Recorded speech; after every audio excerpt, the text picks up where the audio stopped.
بسم الله الرحمن الرحيم وما لكم لا تقاتلون في سبيل الله والمستضعفين من الرجال والنساء والولدان الذين يقولون ربنا أخرجنا من هذه القرية الظالم أهلها واجعل لنا من لدنك وليا واجعل لنا من لدنك نصيرا وقال النبي صلى الله عليه وسلم المؤمن للمؤمن كالبيان يشد بعضه بعضا আমার প্রাণপ্রিয় ইসলামী বিদ্যাপীঠ জামিয়া ইসলামিয়া দারুল উলুম গণেগাঁও ঈদগাহ কমপ্লেক্সে পবিত্র ঈদুল আজহা উপলক্ষে ছাত্রদের প্রতিভা বিকাশের নিমিত্তে মাজলিসুত তলাবা কর্তৃক আয়োজিত ঈদ আনন্দ প্রতিযোগিতামূলক অনুষ্ঠানের সম্মানিত সভাপতি সুদক্ষ বিচারক মণ্ডলী এবং আমার সামনে আগত বাংলার দূর দূরান্ত থেকে এলেম পেয়েছিত ছাত্র ভাইরা, আপনাদের সকলকে জানাই আমার পক্ষ থেকে আন্তরিক শুভেচ্ছা অভিনন্দন। প্রিয় উপস্থিতি, আমি আজ আপনাদের সামনে এমন একটি বিষয় নিয়ে হাজির হয়েছি যেটি পুরো মুসলিম উম্মাহর হৃদয়কে বিদীর্ণ করে দিচ্ছে।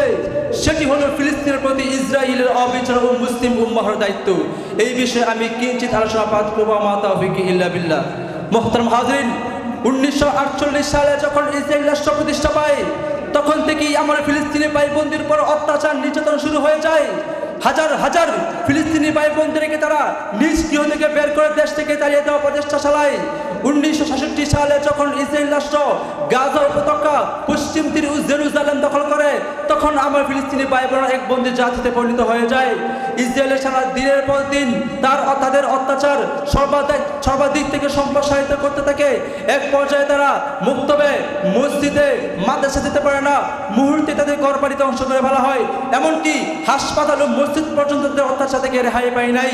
2023 থেকে 2024 সালে যখন হামাসের সাথে ইসরায়েলের যুদ্ধ হয়, সে যুদ্ধে গাজা শহরে প্রায় ধ্বংসস্তূপে পরিণত হয়েছিল।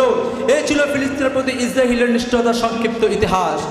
আজ ফিলিস্তিনের প্রতি লক্ষ্য করলে দেখা যায় মায়ের কোলে ছিনিয়ে নিচ্ছে গোলাবর্ষণ, শিশুদের হাতে খেলনা জায়গায় এটম বোমা, হাসপাতাল ও মসজিদ পর্যন্ত অবরুদ্ধ রেখেছে ইহুদির বাচ্চারা, পানি খাদ্য বিদ্যুৎ সবার দিক থেকে অবরুদ্ধ রেখেছে ইহুদির বাচ্চারা। ঘুমন্ত শিশুদের উপর বোমা হামলা করা হচ্ছে। যে মা শিশুকে দুধ পান করাচ্ছিল সে মাকে গুলি করে হত্যা করা হচ্ছে। স্কুলে আশ্রয় নেওয়া হাজার হাজার ফিলিস্তিনি পরিবারকে জবাই করে হত্যা করা হচ্ছে। হিজাব পরা নারীদের হিজাব খুলে অপমান করা হচ্ছে। অথচ আল্লাহ তাআলা পবিত্র কোরআনে বলেন, ওয়ামা লাকুম লা তুকাতিলুনা ফি সাবিলিল্লাহি ওয়াল মুস্তাদাফিন, তোমরা কেন আল্লাহর পথে যুদ্ধ করো না? সেই হলো দুর্বল পুরুষ শিশু নারীদের পক্ষ থেকে যারা আহ্বান জানায়, হে আল্লাহ আমাদেরকে জালিম জনপদ থেকে মুক্তি দাও। মুহতারাম হাজরিন, সুস্পষ্ট ভাষা বলতে পাই, তোমরা ফিলিস্তিনের ভাই বোনদের উপর অত্যাচার চালাচ্ছ, কিন্তু মনে রেখো আল্লাহর ধৈর্য অসীম কিন্তু সীমাহীন নয়। যেদিন মুসলিম উম্মাহ জাগবে, তোমাদের প্রতিটি বোমার, তোমাদের প্রতিটি গুলির, তোমাদের প্রতিটি হত্যার করার কন্যা জবাবদিহিতা করতে হবে। কথা বলেন ঠিক কিনা? এই মুহূর্তে আমাদের প্রশ্ন হতে পারে, তাহলে আমাদের করণীয় কি? আমাদের তো সাধ্য নেই যে আমরা ফিলিস্তিনে যাব, হাতে হাত মিলিয়ে যুদ্ধে অংশগ্রহণ করব। তাহলে আমি আপনার প্রশ্ন উত্তরে বলতে চাই, এই মুহূর্তে আমাদের করণীয় হলো আমাদের দোয়া যেন ফিলিস্তিনি ভাই বোনকে স্মরণ করা হয়। কারণ একজন মুমিনের মূল অস্ত্রই হচ্ছে দোয়া, এবং সোশ্যাল মিডিয়ার সচেতনতা বেশি হচ্ছে প্রচার প্রসার করা এবং অর্থ সহযোগিতা পাঠানো নির্ভরযোগ্য মাধ্যম দিয়ে, এবং আমাদের জীবনকে গুনাহ থেকে মুক্ত করে জীবনের দিনের পথে ফিরানো এবং ঐক্যবদ্ধ গঠন করা।